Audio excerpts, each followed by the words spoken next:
సంవత్సరాల తరబడి ఎన్ని మందులు వాడినా మీ మోకాల నొప్పులు తగ్గట్లేదా? ప్రాణ పెయిన్ క్లినిక్ లో అత్యాధునిక చికిత్స. కూటమి నుంచి మనం అందరూ ఇక్కడ ఉన్నాం. ప్రజా ప్రతినిధులకి ఒక బాధ్యత ఉంటుంది.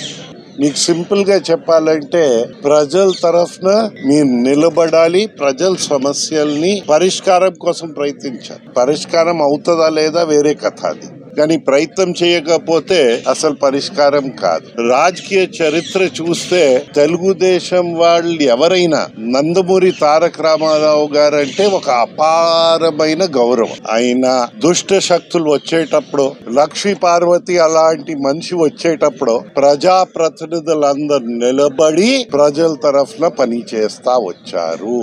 దానివల్ల నందమూరి తారక రామారావు గారు గౌరవాన్ని ఎవరు అడ్డుపడలేదు.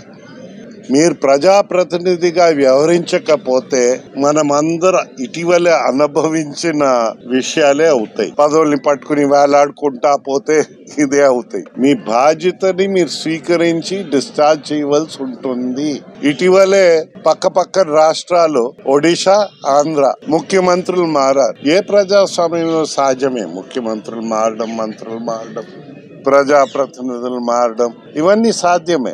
అయితే అక్కడ నవీన్ పట్నాయక్ కి వచ్చిన గౌరవం ఏంటి అని, ఇక్కడ జగన్మోహన్ రెడ్డికి వచ్చిన గౌరవం ఏంటని పోలికలే కనిపించవు. ఎంతవరకు వెళ్ళిపోయిందంటే మన ఆంధ్ర మాజీ ముఖ్యమంత్రి గారు శ్మశాన వైరాగ్యం వచ్చిందా, లేకపోతే హిమాలయాల్లో ఇంకొక ప్యాలెస్ కట్టాడా అనే ప్రజలు సందేహంలో పడున్న విషయము అలా తయారైపోయిందని విషయము నేను మీకు మనవి చేస్తా ఉన్నా. దయచేసి ప్రజాస్వామ్యాన్ని నవ్వుల పాలు చేయకుండా ప్రజల గౌరవం పెరిగే విధంగా ప్రజాప్రతినిధులకి మేము సూచనలు ఇవ్వడానికి ప్రయత్నిస్తున్నామని విషయము మీకు నేను మనవి చేస్తాం. వాళ్ళు మంత్రులు కావచ్చు, ఎంపీస్ కావచ్చు, ఎమ్మెల్యేలు కావచ్చు, మనమందరూ ఒక టీమ్ గా మనము పని చేస్తే ఇటీవలే భారతదేశం టీమ్ గా వర్క్ చేసి ప్రపంచ క్రికెట్ మ్యాచ్ ఎలా గెలిచామో అలా గెలవడానికి అవకాశం ఉంటుందని